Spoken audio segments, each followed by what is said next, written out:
Ang intense ng mga kaganapan ngayon sa abot kamay na pangarap sapagkat manginginig sa galit si Giselle dahil sa maaktuhan niya ang masamang binabalak ni Doc Carlos sa ama niyang si Don Pepe. Dito nga habang pinagtatangkaan ni Doc Carlos ang buhay ni Don Pepe, ay laking gulat nito nang biglang dumating si Giselle at makita siya nito. Samantala ay mangyayari na nga ang matagal nang hinihintay ng lahat at tuluyan na ngang magigising si Don Pepe. Magsasagawa naman ng padasal si Giselle para sa paggaling ng ama niyang si Don Pepe at dito nga ay pupunta ang mga kaibigan ni Annalyn at ang lahat ng nagmamahal sa kanya. Samantala ay tatanungin naman ni Giselle si Doc Lindon kung ano nga ba daw ang naging sanhi ng naging cardiac arrest ng ama niyang si Don Pepe. Ngunit hindi siya masasagot ni Doc Lindon dahil sa hindi daw siya ang kasama ni Don Pepe nang mangyari sa kanya ito.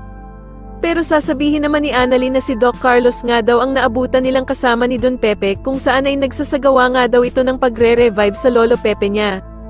Bigla namang makakaramdam ng masama si Giselle at mapapaisip nga ito na baka si Doc Carlos ang may kagagawa ng nangyari sa kanyang ama.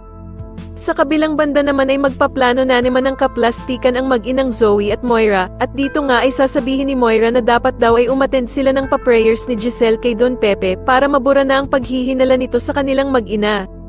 Sa kalagitnaan naman ng kalsada habang nagmamaneho si Zoe, ay bigla itong matitigilan dahil sa magpapakita sa kanya si Don Pepe, na duguan at tumatawid sa kalsada habang nakatitig sa kanya ng masama.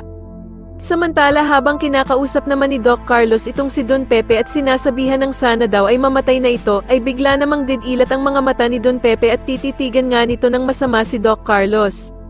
Sa tingin nyo dito na nga kaya tuluyang gumaling si Don Pepe at masabi na nga kaya niya ang lahat ng nalalaman niya tungkol sa sikreto nila Doc Carlos, Zoe at Moira, mas lalo na nga talagang nagiging exciting ang mga susunod na kaganapan kaya naman ay mas lalo pa nating abangan ang mas lalong gumigandang abot kamay na pangarap. Maraming salamat po sa inyong panonood at sana po ay masubscribe nyo ako. Maraming salamat po.